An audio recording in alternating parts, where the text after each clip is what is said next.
San Quentin State Prison, a fortress of concrete and steel, looms ominously over the picturesque shores of San Francisco Bay.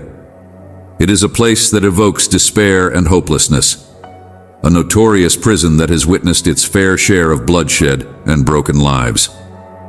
The Department of Corrections once labeled it the most violent prison in America, and it's easy to see why. For decades, countless escape attempts have taken place, most ending tragically with a hail of bullets or in the icy waters of the bay. However, in 1979, something extraordinary occurred, an event that would forever alter the public's perception of this infamous institution.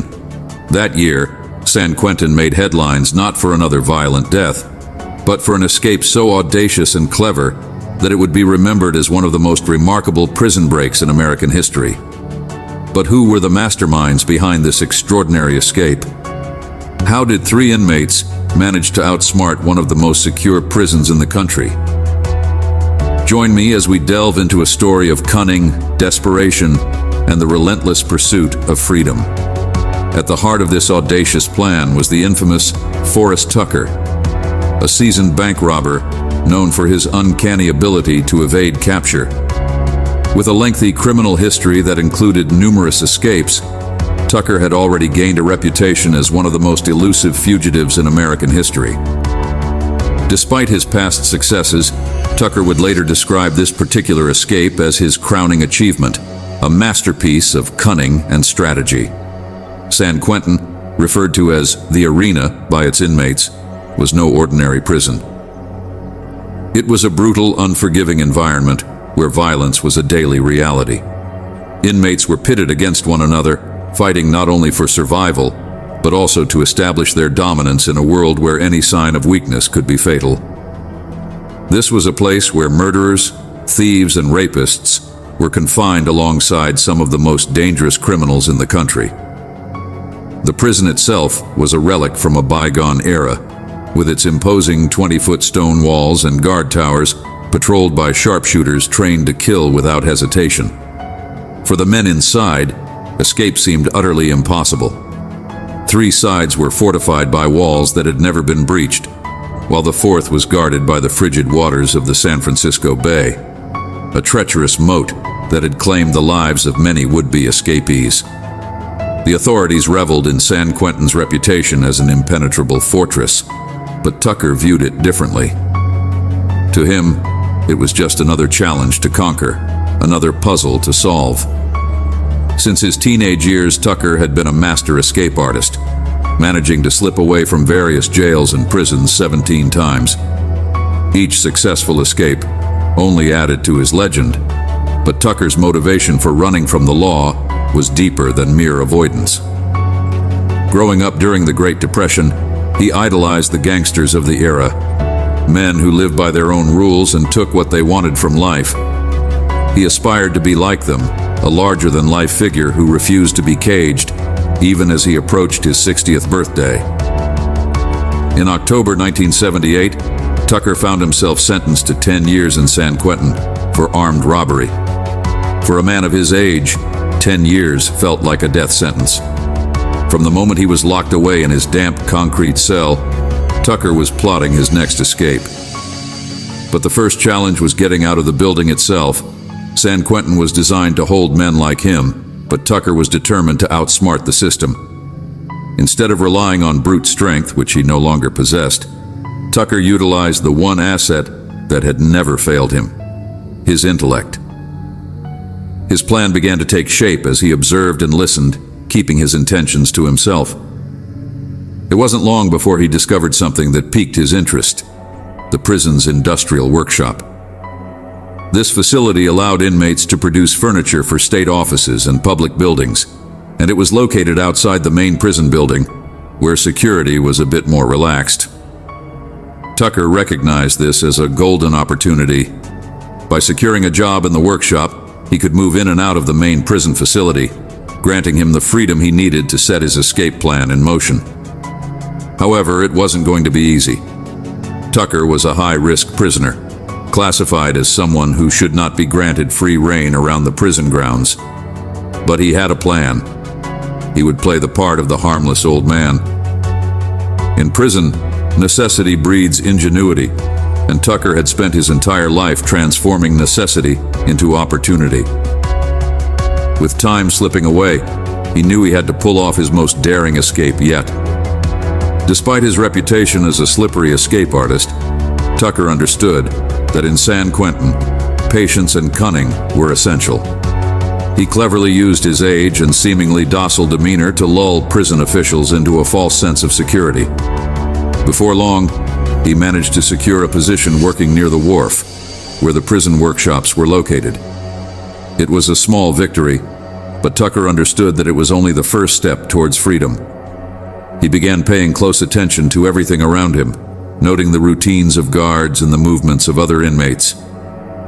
The wharf was a place with fewer watchful eyes, allowing him to start formulating his escape plan. It was during this time that Tucker felt another presence watching him. He wasn't the only inmate at San Quentin with dreams of freedom. John Waller, a criminal known as the Rabbit for his talent for fleeing from the law, had also been contemplating escape. Waller had a taste for the finer things in life and a deep disdain for hard labor. He had heard the stories of Forrest Tucker, the man who had repeatedly outsmarted authorities, and perhaps he thought there was something he could learn from the legendary escape artist. One day, as Waller took a break on a bench overlooking the bay, he and Tucker struck up a conversation. The scene was almost serene if one could ignore the prison bars surrounding them. The bay stretched out before them, dotted with boats that seemed to glide away from the grim reality of their confinement. Naturally, the topic of escape came up.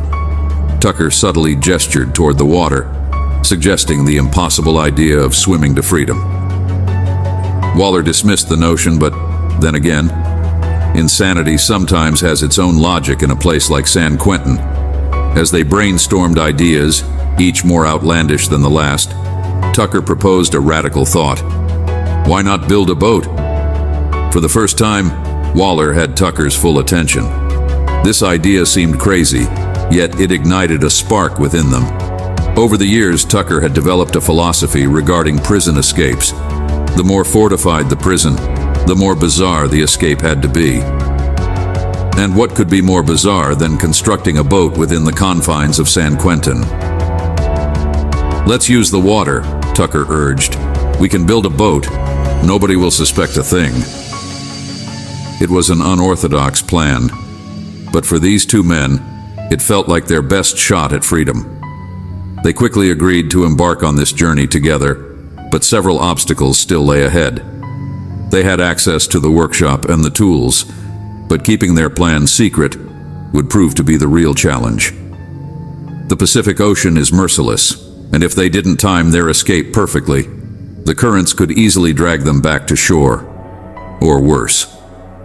They also had to consider the ever-watchful guards perched in their towers, ready to shoot anyone who dared to stray too far. How could they get their makeshift boat into the water without being spotted? How could they avoid arousing suspicion while wearing their prison uniforms? Despite the daunting challenges, Tucker was not about to give up. He had made it this far, and he wasn't about to let a few hurdles deter him. He was accustomed to finding solutions to problems, and he believed he could figure this one out as well. Failure was not an option. He could not spend the rest of his life watching others sail into freedom while he remained trapped behind bars. As the wheels of their plan began to turn, Tucker realized they needed one more thing: additional help. They required someone else with a mind for escape, someone who could contribute to their ambitious plan. In the dim light of the workshop, Tucker began to scout for potential allies among the other inmates, looking for individuals with skills or insights that could aid their escape. Weeks passed, and under the guise of mundane prison work, Tucker and Waller continued to develop their plan. They carefully gathered materials, wood scraps and tools, while maintaining a facade of normalcy. Their conversations about escape grew more frequent and detailed, each one bringing them closer to their goal. As they built their makeshift vessel piece by piece, excitement mingled with fear. The day of reckoning was approaching. Tucker knew that timing was crucial. The tides of the bay were fickle, and they would need to strike at the perfect moment. On the night before their planned escape, the two men lay in their cells, minds racing with anticipation. Would their daring plan actually succeed, or would they be met with the harsh reality of failure? As dawn broke, they made their way to the workshop, where their boat lay hidden. With adrenaline coursing through their veins, they worked quickly and quietly, assembling their makeshift craft. The hours dragged on, and the weight of their impending freedom felt almost tangible. They could almost taste it, the sweet air of liberation calling them from beyond the prison walls. Finally, the moment arrived. Tucker and Waller stealthily maneuvered their boat toward the water's edge, hearts pounding, as they neared the point of no return. The guards were busy elsewhere, and the chance to escape had presented itself.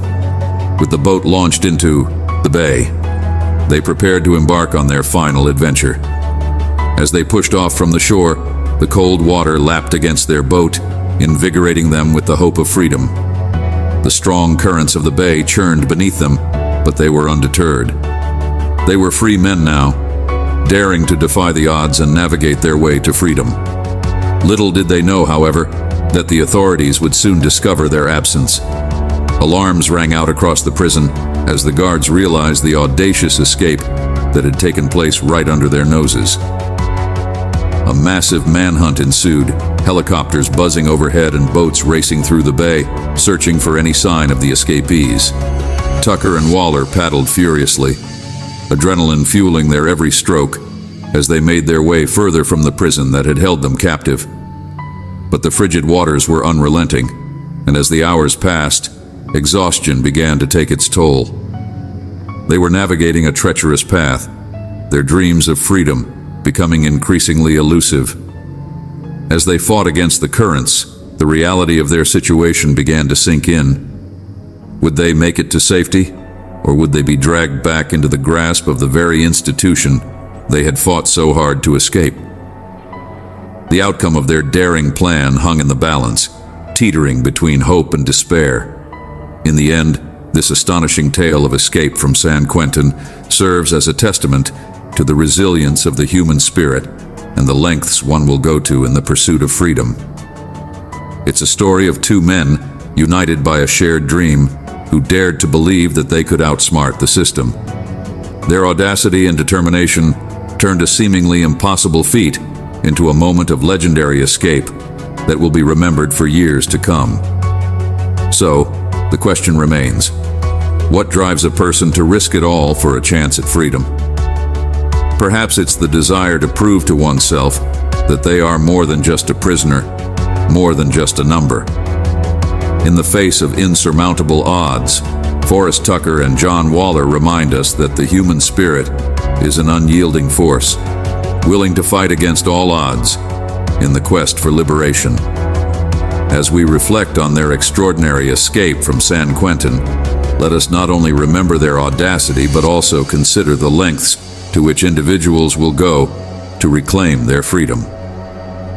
In a world where despair often reigns, their story serves as a beacon of hope, a reminder that sometimes it's the most daring dreams that lead to the most remarkable achievements.